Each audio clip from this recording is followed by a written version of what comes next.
Welcome to Imprint with Natalie Walton, a podcast about creating a life you love.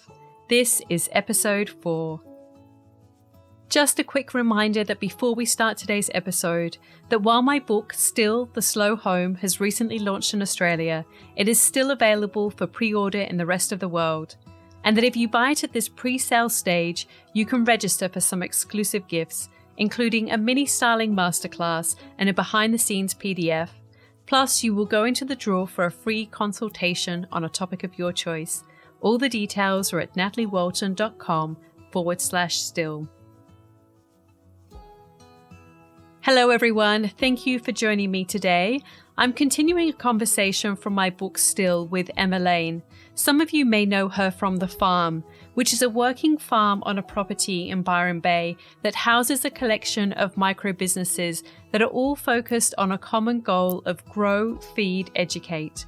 It's a space where people can visit, and pre-COVID-19 was incredibly popular with locals and visitors to the area alike. It's on a reduced capacity at the moment due to COVID, but I very much look forward to seeing it in full operation, hopefully very soon. Emma is someone that I have a huge admiration for. She's got an incredible sense of her own personal style and has a really strong vision with whatever she creates, as well as an incredible sense of execution with whatever she does too. She really sees everything through and creates magic with pretty much everything that she does. So I was very much interested to hear about her own creative journey and what had influenced her, as well as some of the obstacles that she had faced along the way. So I hope that you enjoy this interview, and I will connect with you all at the end.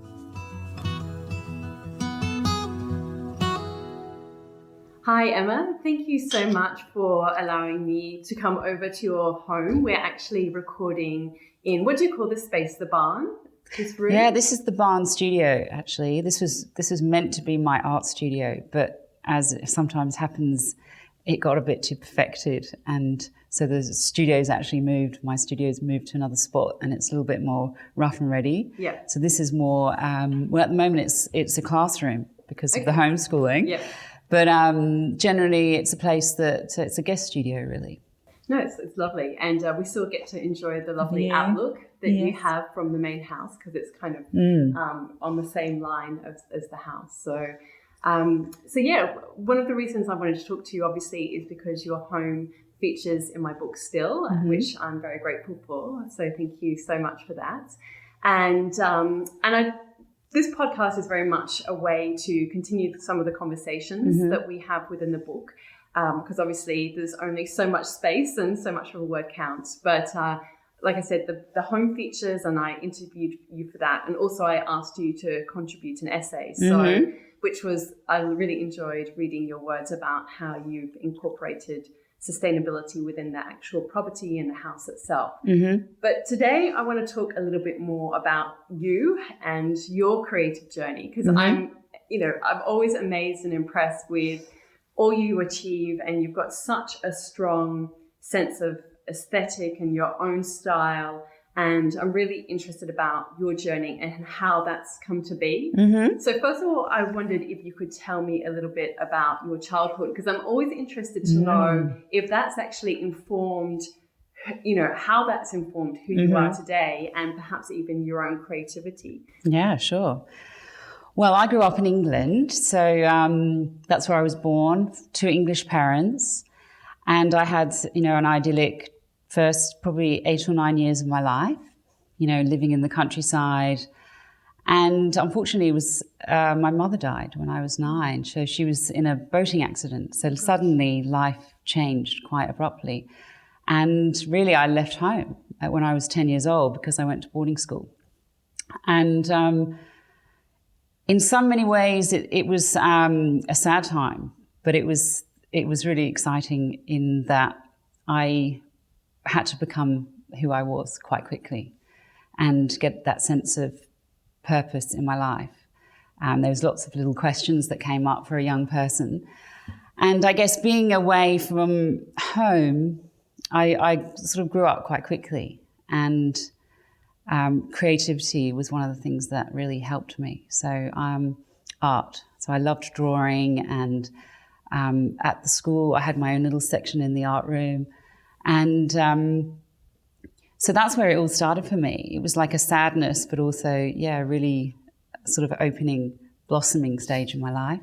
Was it fostered by somebody? Did you have somebody who really encouraged that with you? I did. Well, interestingly, my mother was an artist, and up until she died, I didn't really feel like I possessed much creativity or artistic elements in my life. But it was like almost like the gift was handed over when she passed away, and so it sort of came out quite in.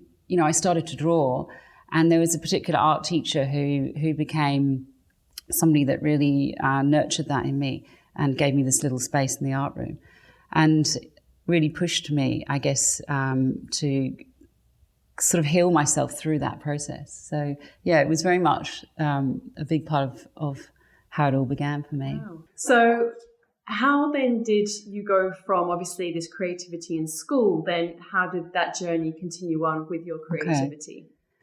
Okay. So at school, it was a really strong part of my life. So it was what sort of took me through my schooling.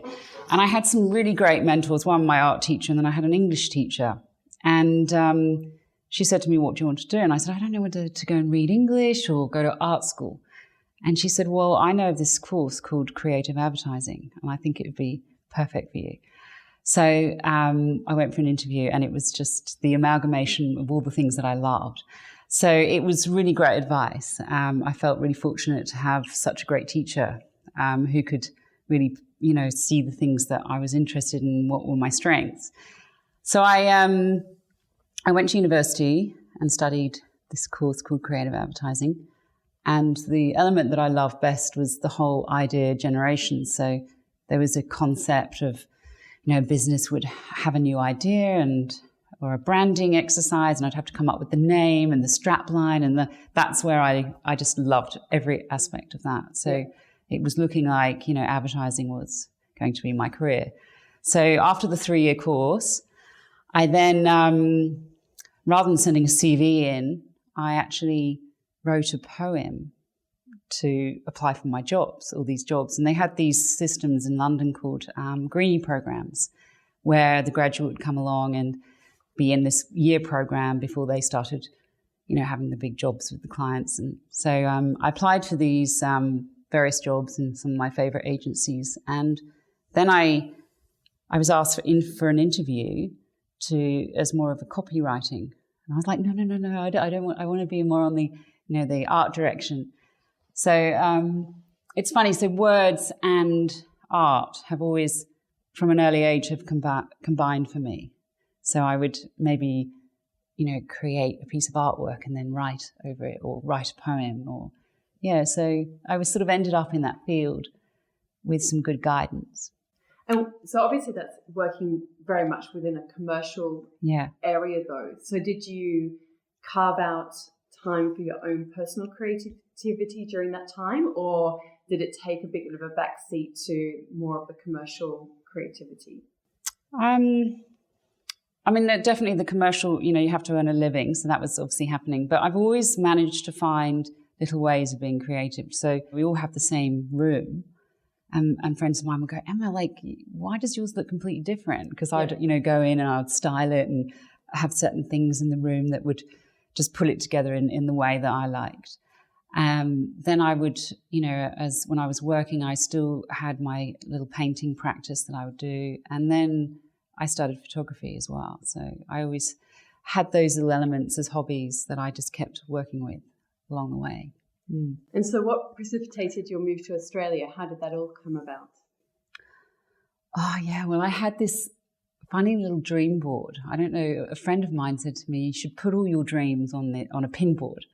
Because in those days, everything wasn't a pin board on Pinterest. Yeah. It was actually a physical pin board. So I remember this one image, and I think the location was Perth, and it was a beach house, and it had these little starfish kind of etched out that you could look through the house and you could see the ocean below. And I just thought that was the most incredible thing to to live right next to the ocean. But in Australia, a lot of the cities are close to the ocean, whereas that's not the case in England. Yeah.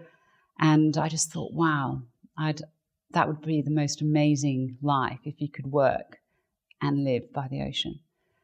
And also Australia being somewhere that was a long way away from home, I felt like I needed to have this adventure before I settled down and had a family back in England. But little did I know when I left for my sabbatical year that I would end up staying. And 20 years later, I'm still here. And so did you go straight into working in the advertising industry when you came to Australia? Or how did your career side go? So I had a year off, and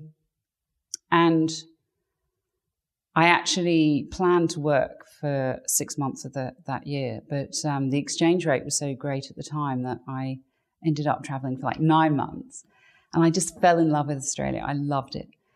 And then I was at the end of that 9 months, I was like, well, do I work for a couple of months and head back, or do I go back now? And I ended up going back to England.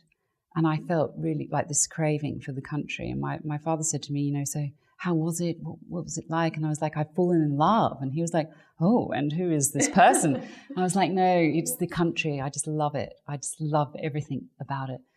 And he said to me, well, like any love, you need to go back and get it out of your system and, have a couple of years there and then return. So I packed my bags again and headed back.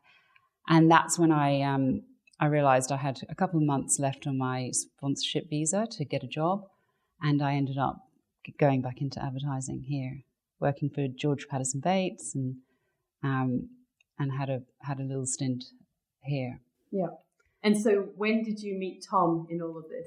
Yes. Well, I moved into an apartment that had that little dream aspect that I'd had on my mood board. I didn't have the starfish shell that you look through, but I could see the ocean, and off I'd go to work every day. And Tom was actually living in the building. So, so funny. Yeah, we met actually over some chickens.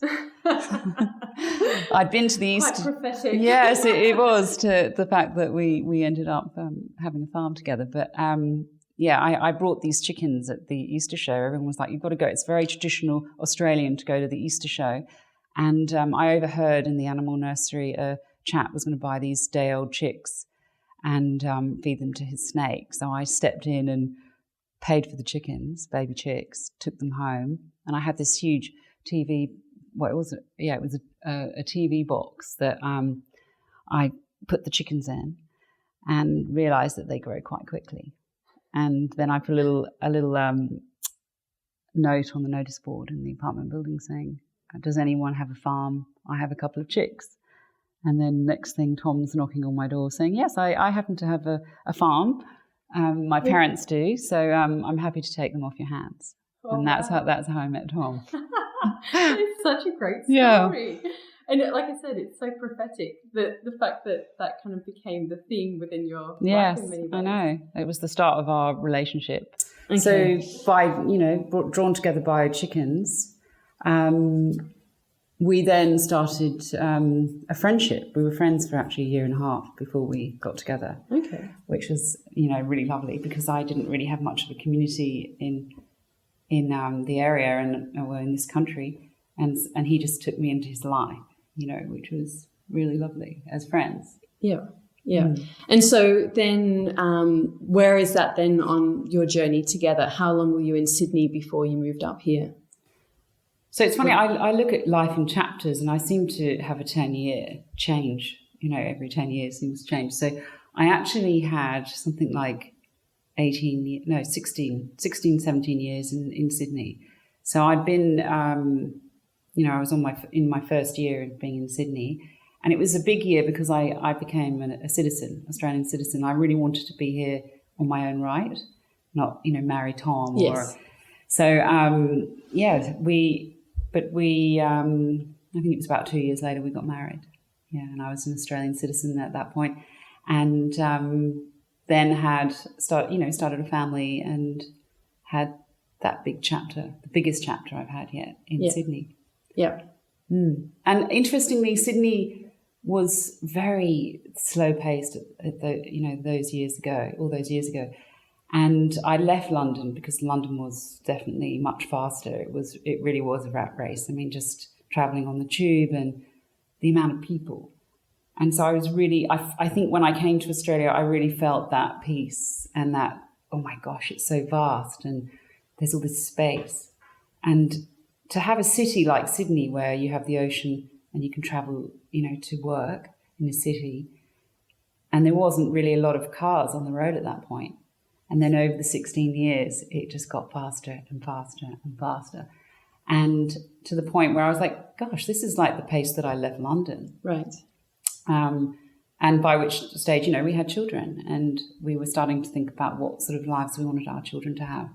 And we used to reminisce often about our childhood and how we'd grown up in these open spaces where the chickens ended up. Tom's parents have a farm in Braidwood, and they've had that for over 50 years. And he's got a lot of really fond memories of his time growing up there. And I was in the green belt outside England.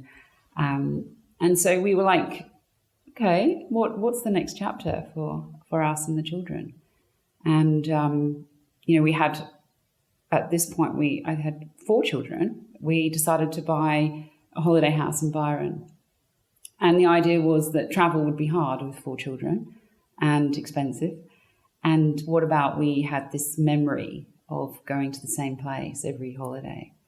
So we bought this little farm, 30-acre farm in the hills of Federal, and decided to have this little chapter of growing our own veggies and living in nature. And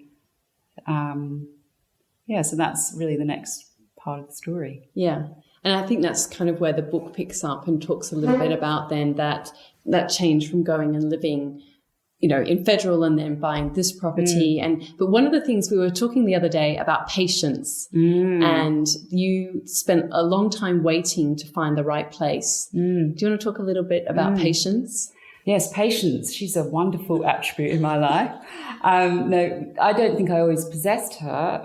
It's something I've learned to have. But I guess the house was a really good example of how patience does pay off in the end. So when we bought the house in Federal, we had actually planned, we had the same brief as we did for this house, which was we really wanted to be 15 minutes from Byron and be on the hills, looking out, hopefully with a little glimpse of the ocean. And we just couldn't find it. We were searching and searching. And it was funny, actually, because the agent that was helping us took us down a driveway and she said, "Is this the sort of thing you're after?" And we were like, "Yeah, no, this is exactly what we're after." And she goes, "Oh, unfortunately, it's not for sale, this one." And we're like, "Oh, okay." But 10 years down the track, this is the range. This is the house we now own, because it was actually the agent's property. And when we left Federal and we decided it was having moved permanently there, it was a little bit far out for 4 children and schools that were in Byron.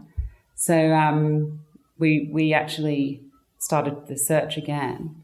And when we were about to give up, it was probably about 2 years that we were searching again.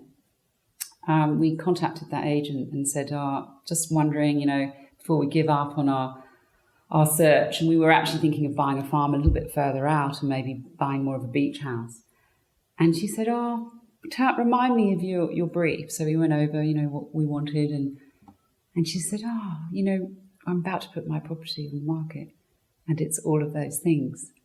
And she, we realized at that point it was the property she'd driven us down the driveway all those years ago. And we went, yes, that's what we want. So it was there all along. It was waiting, it was waiting for us. But the time wasn't right. And we had to, we had a really important chapter in Federal, which was when we decided to grow our own veggies and with the help of a local lady. And that's where really the idea of the farm came about. So without that chapter, a lot of things wouldn't have happened. So it's all meant to be, really. Yeah, I think that a lot sometimes, that sometimes you can have things happening in your life and you kind of question, was that a waste of time? Would it have been better if we went straight to this other thing? But then when you look back, you can sort of see that actually that facilitated something else. And it's funny how things work out. Yeah. Do you believe in fate? Yeah, I do, and I believe in the divine right order. I mean, people sort of talk about that. I believe that there's a perfect plan already set, and I think that's where flow is really important, because if we resist that, then we don't ever really get into flow. But if we allow that divine right order to float us on that path, I think it all works out. And so you can't be too rigid in the way that you move forward in your life, I think. So tell me a bit about that divine right order. What's the idea behind that? The idea is, I mean, that everything is already set, but with the right intention and following your true path and purpose, you will go on that path, if that makes sense. So how does that help with, say, decision making? I think it's the authenticity and believing in what you're doing is really what you were set out to be. So if it goes really back to trusting your gut instincts, I think. So that was a lesson I learned quite young, was that when I went against my gut instincts, I always sort of made the wrong decision. But if you trust your gut instincts and you're in touch with your purpose and you follow that path, then the decisions are quite easy. You know, if you check in with yourself and you say, okay, what do I do in this situation? The first thing that comes up is usually the right thing to do. Yeah. And I think we had that when we were born. We had that ability to sense the right thing for ourselves and others. But we just lost track a little bit along the way by the complications of life. And then if we can try and get centered back to ourselves and check in, I think that it's easier to navigate the path of life. Yeah, I'm really fascinated by this idea, because I think that decision making is so hard for so many, and I think as life goes on, you're kind of faced with more and more decisions and bigger decisions, and we kind of live in a world that we're bombarded all the time by so much information and so much insight into other people's lives, that sometimes it can be helpful when you sort of learn about other people's journeys and the lessons that they've learned. But other times I feel like it can take us off course of what's actually right for us. And so anything that sort of relates to decision making, I think is really interesting. And that's one of the things I wanted to ask you about, because obviously you have to make so many decisions, both in your personal life, in your home, and your home life, and relation to, you know, the farm project that you've got. And what is it that guides you when you're making decisions? Do you have certain values or ideas that you sort of think that's your check-in point, or something that you always kind of go back to thinking this is what's most important? Yeah, I mean, it's interesting because when I set up businesses, which we've done a few over the years, that's one of the first things I do is I have a mission statement. So you can almost relate it to your own life as well. So you have a mission statement. What am I here to do? And then, what is that business here to do? What do you want to achieve with that? And then I always write a set of values for that business. And they're usually the businesses that Tom and I have created together, like the farm and the beach house, and to a certain extent, even the range, our home. You know, they're values that are quite personal. So there are elements of the business that are very much in tune with our own personal living. So with those values, once you've got a set of values established, you can then check in. Every decision that you make along the way can be set up against those values to sort of check in and go, okay, you know, is that employer the right person? How's that friendship sitting with you? You know, is that person adding to your life and you're adding to theirs? Because it's dual, you know, it's the dance of life. So I find, even though it probably sounds very structured, that is something that I definitely do. You know, have this mission statement and have these values that help me keep on track. Yeah. So what about then obstacles and challenges? Are there any that, you know, I think we all face obstacles and challenges. They can be things that are out of our control, or sometimes they can be within our own mind. Do you care to share any of ones that you've experienced, or how you've overcome them? What kind of mindset that you, or questions you say to yourself, or things you say to yourself?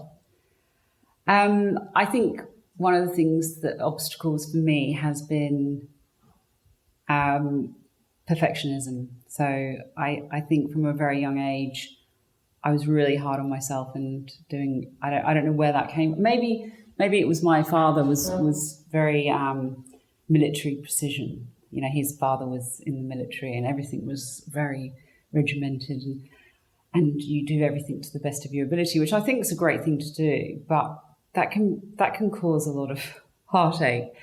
And I realized that it doesn't have to be perfect. You just have to give it a go and, you know, give it your best shot. And I think that was very much the first time I've really let go of perfectionism was probably doing our book, The Farm Community, because I think if I'd aimed for perfection, it just would never have happened.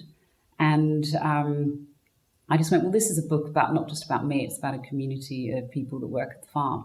And so it's not perfect because there's many different personalities and there's, you know, this joining of people. It is what it is. And so once I'd got my head around that, and I realized, well, that book is great in its own right. You know, that could be the pathway to another book that I've learned the lessons. So I think, you know, just talking to yourself and reassuring yourself that, you know, it doesn't have to be perfect. As long as you get going on it and then you can move towards that element in your life. And is that something that you've just kind of worked through yourself, or have you had any mentors or done readings or particular things that have helped you with that?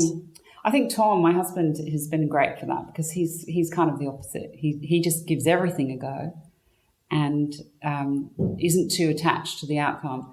And so he's been a great teacher for me because he'll be like, oh, come on, Emma, you're stuck with that. You know, like just let it go a bit. Like it doesn't have to be absolutely 100% perfect. So I think, you know, our relationship is a great relationship for the balance. And, you know, we started as friends, great friends, and we're now life partners and we have a family together. And so having him by my side to help navigate that area in my life, perfection area, is a great union, I think. And what about sort of your relationship? Because obviously how long have you guys been together now? Well, we have been together for 19 years, so 20 next year. Yeah. And what would you say are some of the lessons that you've learned in being in this kind of successful relationship? Like, how do you navigate different personalities, or, you know, is there anything that you have kind of learned in the process? Well, I think it's quite early on recognizing each other's strengths and then playing to those. So often in a relationship, the thing that attracts you is the opposites. And there can be a period of time that you almost attack each other for your opposites. But actually, if you can turn the mindset around to go, okay, well, that's something that I'm lacking that he's great at, and then use that to propel you both forward and your family forward, then that's a great way to be. And I think that's the thing that sometimes can unwind a couple. They sort of just hang on to each other's, oh my God, you're like that. And then it ends up being quite destructive. So I think, you know, there's a reason why you chose your partner. And I don't think that really changes. It's whether you sort of change and evolve together. And that really is a mutual respect, I think.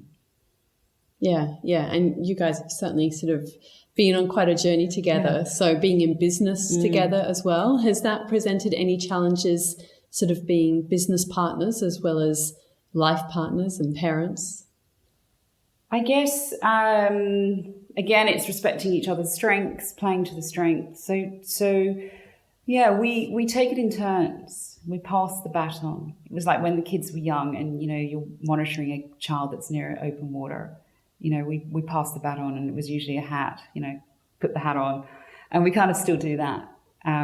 So sometimes we're together, and if we're together, well, often we're together, but for say business, perspective. We try and make all those within the time that the children are at school. And if something is later, then one will go and then the other one will update the other person. I think, we've figured out a way to coexist and work to each other's strengths really well. I'm trying to think of particular challenges that have happened along the way. Maybe I've blocked those out, but I think we're pretty lucky. We really have been a good team. But I am conscious now that we don't want to push that to its limits. Like we've got, 3 big projects happening at the moment, and we're across all of them, and, the children.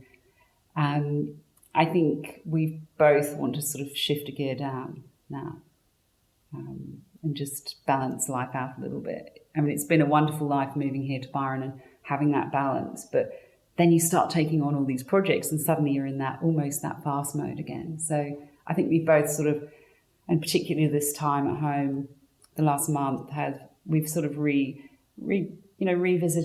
what we want for the next chapter of our life. Yeah, sounds interesting. Yeah. Care to share anything? Well, I think we want to spend a lot more time here on the range and fulfill some of the dreams that we want to do here, which is a little bit aligned with the farm. I mean, it's funny because when we first bought the farm, we planned to live there, and we had plans for a house, and Charlie was going to be head of transport and driving all the buggies, and Matilda was going to be working in the restaurant, and Lulu was on egg collecting. And we had, as a family, and George, I almost forgot about George then, but he had a role too. And then we sort of handed the farm over to the community, in that it's now a community of businesses that work there for the community. And we realised that, one, it was really busy there, but it wasn't entirely our own project. And this is what we have here at the range, it's ours. It's our little sanctuary on the hill. We want to grow more vegetables here. We've planted an olive plantation. We've got our citrus orchard, and we just love creating things and pulling together like this little dream. So it's been a bit neglected. I mean, the house is all done, and I mean, although there's still projects of the house to be done, there's the land, and the land here for us, is really important. Yeah, and one of the things as well, sort of talking about relationships, was it's very hard with Instagram sometimes, because obviously everyone sees a very edited version, but you do seem to have quite a good close-knit friendship of female friends as well. And is that been, easy to find friends here? And if so, like, how are they important to you? Yes, I have a lovely group of friends here, and they're all like-minded, creative souls, and I feel really lucky to have them in my life. It wasn't a thing that happened straight away. Like, I think when I first arrived in Byron, I was just like, yes, I'm here, and people had given me the advice to just hold back and see what comes to you, but I was like, yes, I'll come to that, and then I spent a bit of time sort of almost backstepping, and then I almost created more space to allow those friendships to come in. And I feel like I've got a really close collection of girls that are in my life, which has taken time. We've been here 5 years now. And probably in the last year, I feel like they've really, I've really cemented those friendships. And there's always room to have more friends in your life, but I feel really sort of held and supported with this group of girls. Yeah, I've still got beautiful friends in Sydney, but it's very hard with the family to stay, connected and be always popping up there. And actually, I used to do that in the first year. I used to pop to Sydney quite a lot. You have to at some point go, okay, this is my life here now. You can still service those friendships and be in their lives, but you also have to make time for the people that are in your life here and now. So, yeah. Yeah, no, it's interesting, because I think that as you get older as well, you perhaps sometimes have different needs with friendships as well, like as opposed to, say, when you're in your 20s. Yes. And I think it's an interesting kind of situation when you move to a new area as well, and making friends and how they evolve and who they end up being. Yeah. And this area is, you know, it's amazing the creative souls that live in this area. And I'm always attracted to people who are creative and come up with ideas and have things, you know, happening, and however big the project. And it's funny because this group of friends, we always celebrate each other's birthdays, and there's a theme, you know, like it might be a tea party, and then everyone, you know, dresses up in big white dresses, and we're prancing along the hills, and you know, there's no alcohol involved. It's literally, you know, the highs of life, of just being, you know, in touch with your child inside. And, you know, it's a really lovely, free sort of friendship that's, childhood. Like, it's like a childhood I'm reliving. I was actually going to ask you about that because, again, one of the things that I always get a sense of when I meet you, and even, again, just through Instagram, which always sounds so terrible to say that you feel that you know somebody through Instagram. But anyway, is that you do seem like a very joyful person, and that you look to the positive in life, and that you enjoy having fun and being silly. And I mean, even I remember at the photo shoot, you know, you're very quick and happy and easy to kind of be a little bit silly if you want, or whatever. Is that something that's always been part of you, or something that you have made, you know, an effort to kind of, no, I'm going to have this in my life, or I'm going to be like this, or is it just something that's innate in you? I think it's slightly like a little stress relief for me almost, you know, when I tend to have a little bit of silliness that comes out, you know, if I'm feeling like anxious about anything, or sometimes it's just feeling joyful. It's like this big emotion. I tend to just, you know, tap into that little child, you know, your inner child, and feel the playfulness, and embrace that. I think it's a really healthy way to be. I mean, I meet some older people that are, you know, in their 80s and 90s, and they are the best company when they've got the silly little element about them that, you know, they can be joyful and not take life too seriously. And it's just, I feel like it's something that I find really attractive in other people as well, because it's almost contagious. Like, if someone's a little bit silly or a little bit happy, it can move a whole load of people to be in that zone. And that's what I find about these friends, is that, you know, once someone dons the silly hat and starts prancing across, you know, it's like the movement, everyone joins in, and it's a really happy, uplifting place to be. Yeah, so it's a big part. There's obviously a little theatrical element there. I used to love acting when I was at school, and I love a hat and a wig, and you know, I feel as soon as you put it on, you can be a different person. And yeah, it's probably a little release for me. Yeah, no, it's interesting. I think it's a wonderful quality to have. Thank you. And so I guess sort of looking back a little bit, we spoke about your childhood, but as you mentioned, you've got 4 children. And what are the things that are really important to you in terms of how you bring them up and the values that you impart on them? What's your kind of hope, or what you try and instill in them? Well, I think family values. I mean, my family, my father was very big on, you know, the Sunday lunch. And so that was, no matter where we were, it was always a time to get together and, you know, lay the table properly with the dinner plates and the special cutlery. And so that sense of ritual that, you know, I feel like we've lost a lot of that in families and the way that we are now.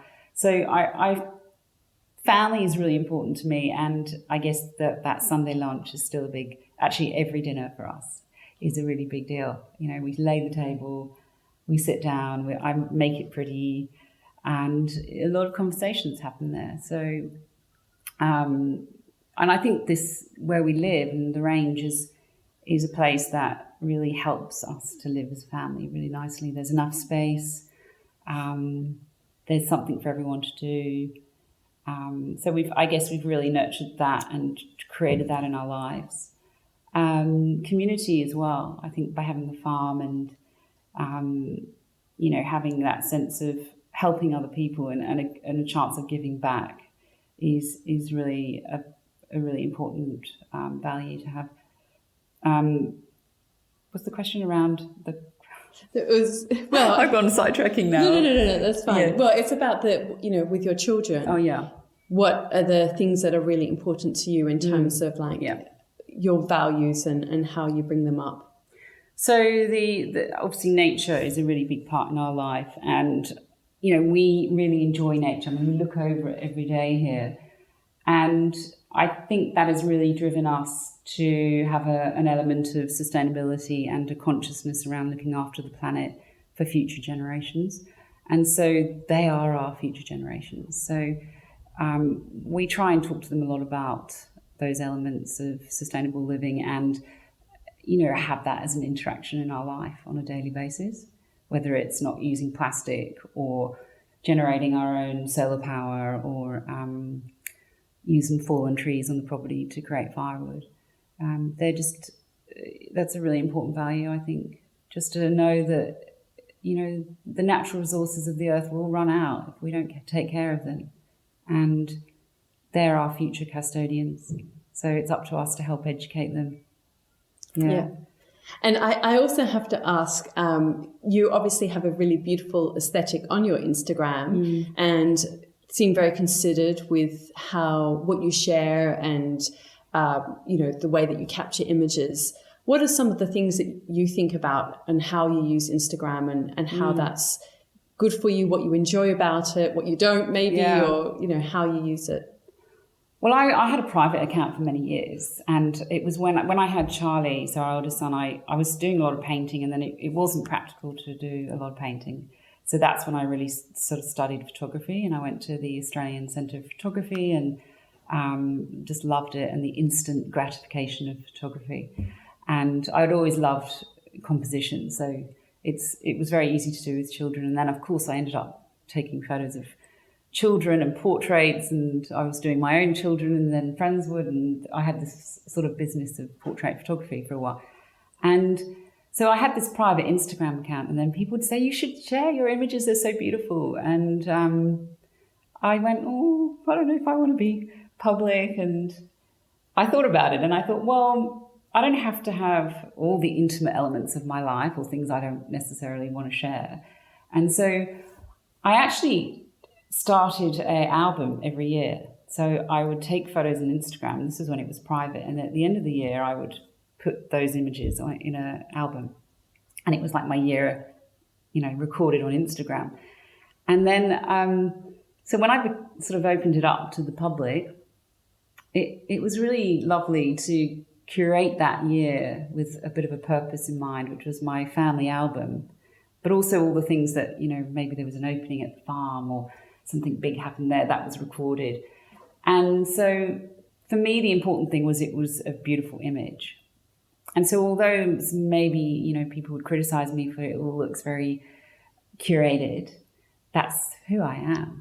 I want things to look beautiful. I see the world very, very much through aesthetic eyes. I want it to look beautiful. And so I'm okay with that. And if, I don't want to share the messy laundry cupboard, and I don't want to share the negative things because that's not how I operate in life. I try and see the positive. So for me, my Instagram feed is very authentic, and I hope that it is beautiful too. I haven't had many negative comments. I think there was one about a tree. We planted a tree once that wasn't native. All right. And, I was okay with that too, because the tree was a Canary Island palm.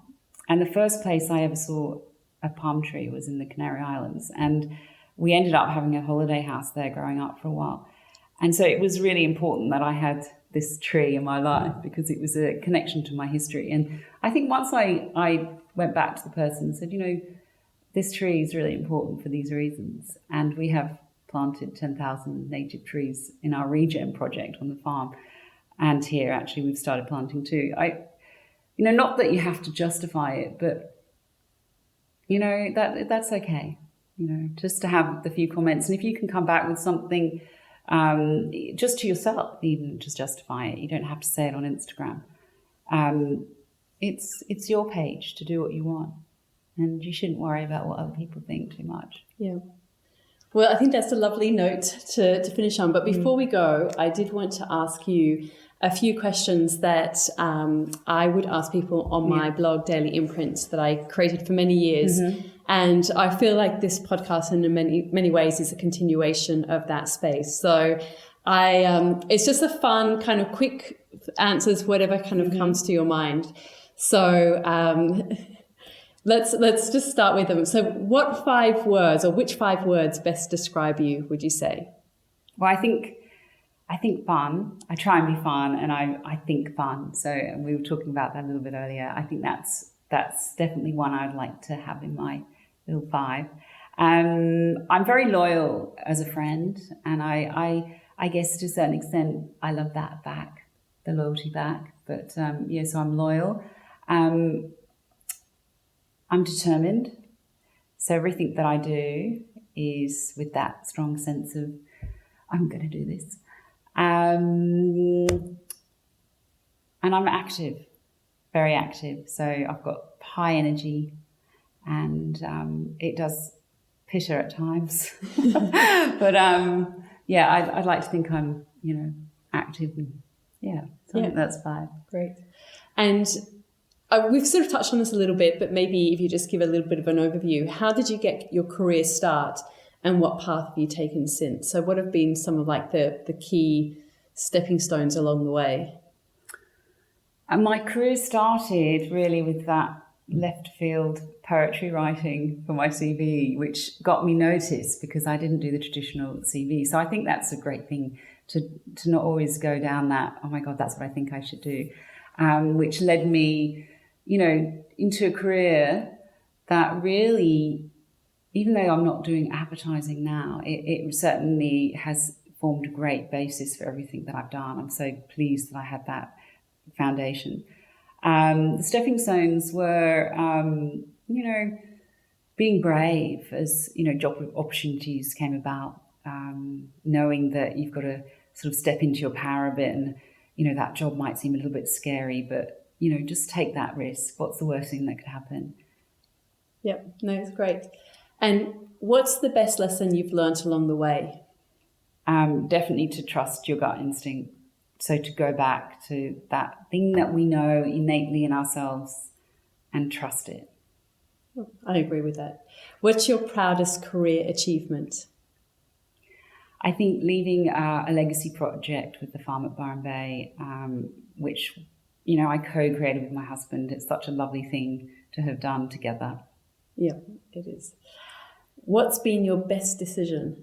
Oh, it probably sounds a bit cliche, but definitely making that move to Byron Bay. Yeah. I mean, the tree change, all the sea change, it's both really from Sydney and coming here we had to let go of a lot of things, the schools that we thought we were going, the children were going to our beautiful house that we had there. There were a lot of, at the time, sacrifices we weren't sure, but there is no doubt in my mind every day that we are happy here. Yeah. And who inspires you? I think anyone that follows their dreams, because it takes a huge amount of bravery to do that. Yeah. And what are you passionate about? I'm definitely passionate about the future of the planet and leaving a legacy for future generations. Which person, living or dead, would you most like to meet? Well, this is a funny one because it's Carolyn Bessette. Oh, okay. Do you know of Carolyn Bessette? Who's married to John F. Kennedy Jr. Yes. And when I was younger, unfortunately she's not alive anymore, but I thought she had the most incredible style. And I just wondered what her life was like, because she just seemed like this really shy person, but really strong. And I would have loved to have sat down and had a conversation with her. Yeah, fascinating. What dream do you still want to fulfill? I definitely think there's another book coming.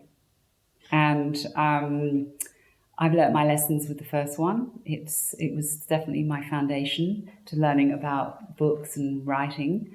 And I'm excited about creating something that is really about my aesthetics. Okay. Yeah. I look forward to seeing what you create.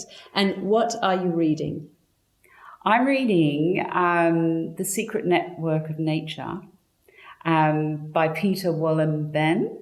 And he also wrote The Hidden Life of Trees. Oh, yes. We've got that one. You've got that one? Yeah. And I just love this idea of nature talking to each other in a subtle way. And we really are all connected. And I think these books are just beautiful insights to a world that we look at and think, oh, it's really not communicating, but actually it is. Yeah. Thank you so much, Emma. It's been so fascinating to learn a little bit more about you. It's, as I say, I mean, we've met, quite a few times over the past couple of years, and even at your previous home as well. But it's, I've really enjoyed this conversation. So thank you so much. Thank you. Likewise. Lovely chatting.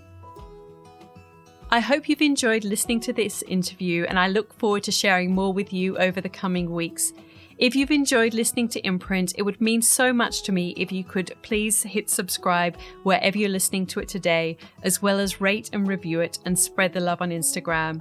You can find me on Instagram at Natalie Walton, and I will also share show notes for this episode at nataliewalton.com/podcast.